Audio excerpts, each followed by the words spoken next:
Why is it that two people can start to learn to draw at exactly the same time, each with no prior experience, and yet one of them seemed to go further much faster? One of them seemed to build on what they do and to improve much faster, even when they have much the same access to resources. I suspect this is often put down to what I increasingly see as the very unhelpful concept of natural talent. Well, that person's just more talented, which is a way of saying it comes easier to them. They're able to go faster, more easily, because somehow it just naturally ties in with them in some way that other people don't have. It's some sort of head start to begin and then some sort of natural advantage as they keep going. Part of the problem with that, of course, is that we end up thinking, am I talented? Do I have enough talent? If I have troubles with learning to draw, if I reach a block and I can't improve, is the problem simply that I don't have enough talent? Because, well, what can I do about that? Not much at all. But let me give you some other reasons why I think this might happen. And I hope they will be particularly encouraging to anyone, firstly, wanting to understand the process of how we learn to draw or learn to do anything more, but also to anyone starting to wonder whether perhaps their problem is they don't have enough talent and wondering, therefore, should they just give up? Let's say I'm in a group of 10, we all start to draw at the same time. The only thing we have in common, really, is that we all start to draw or start to learn to draw at the same time. Because the truth is that none of us start from the same place for a lot of reasons. We have different personalities, we have different life experiences. But even if we're almost the same age, just 1 or 2 years difference life experience can make a huge difference, particularly at the early adult stage of life. And those 1 or 2 extra years may have actually brought us a lot of life experience that's going to be very helpful in learning to draw. Let me spell out a couple of them to give you an idea of what I'm talking about. And the most obvious one is some of us have learned how to observe more carefully than others for all sorts of reasons. It may be we had a particular interest, say, in, well, when I was a boy, I loved stamps and I collected stamps, and I used to look very intently at the stamps, trying to see differences, trying to see the patterns, the designs, how they were made, especially in the older line-drawn, non-photographic ways of producing stamps.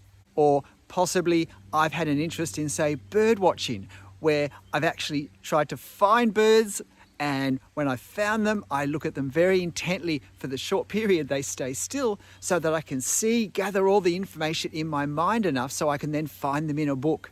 Now, none of these things are anything to do with drawing, but I can actually learn how to observe very quickly to see key things or to remember them for afterwards by doing things such as this. And of course, if you've watched any of my videos, you know that careful observation is an enormous skill, and learning to see the things that we need to see to draw rather than the things we need to see just for general life getting by is not always as easy as it sounds. But for some people, they've done other things that have happened to push that skill development further. So when they look at something at the same time as someone who hasn't got that experience, it looks like they can draw better more easily. It's just that they've already developed skills they didn't realize they were going to need. Maybe we've learned other skills, say carpentry, where we learn to have to be very precise with the way we look and see and measure and perhaps estimate, so that when we say make a cut, it's in the right place and we don't waste the wood. Again, it's got nothing to do with drawing, but it may well put us ahead of someone who hasn't happened to do any of these things in their life experience so far. Sometimes it can be more straightforward things, such as I've simply used a pen a lot.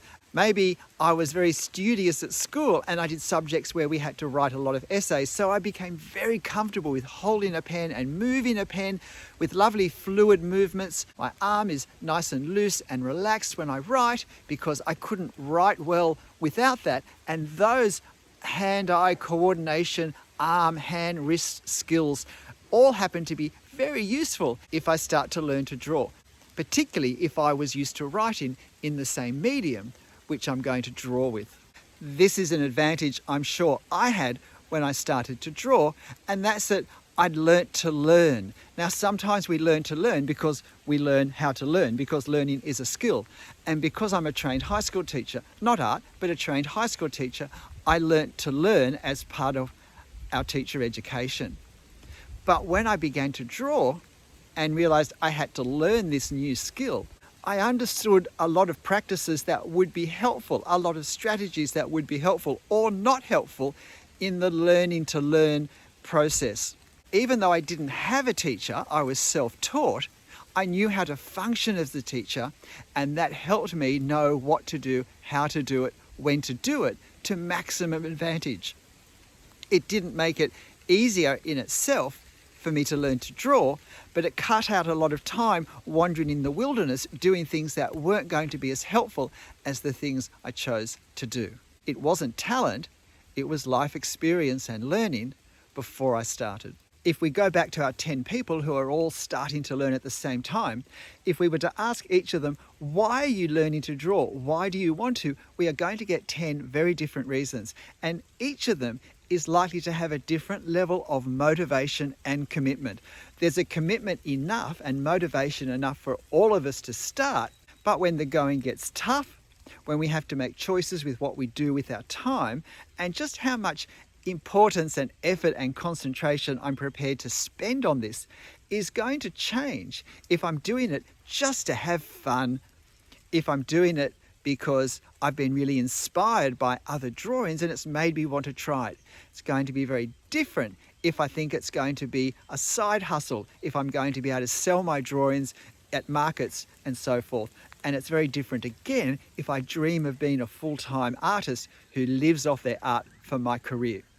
And as life starts to throw up other things in our path as we move along, for some of us, our motivational level will mean we pull back or slow down, maybe stop altogether relative to others. And it's not that anyone should or shouldn't do that. It's simply understanding why there is a difference. I would say the reason some people improve is that they push through the difficulties that other people might let them slow down a bit because of the other things in life that they value and the other time commitments they have. It's not natural talent, it's just other stuff happening, and we all respond to that differently. I've left this one till last. I wasn't sure whether to include it or not, because in my mind, I don't want to be unhelpful. But I think when we just start to learn to draw, sometimes being perfectionistic can work to our advantage in that it really pushes us to a high standard. Now, let me say, in the longer term, I think perfectionism is highly destructive to learning to draw, because in the end, it gives us all sorts of focuses that really aren't helpful for learning process or for general morale during the process. But at the very start, when it's not so obvious to us or to others, again, it may just push us, it may be a motivating thing.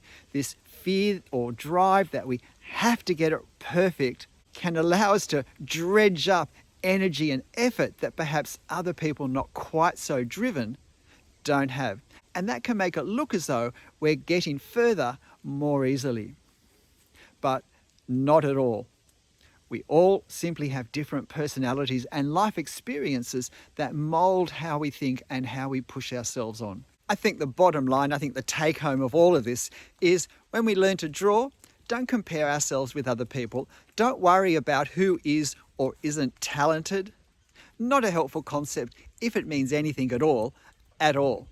I'm the only person I need to be concerned about, and I should really avoid comparing my drawings with others, particularly other beginners, if I find that generally a discouraging thing to do, because we might start at the same time, but we all start from different places. But what I really hope is that my videos help you get to the place that you're wanting to get to as quickly and as effectively as possible. G'day, I'm Stephen Travers. So after all that, it's probably time for us all to stop watching videos and do a drawing. I'll see you next time. Bye.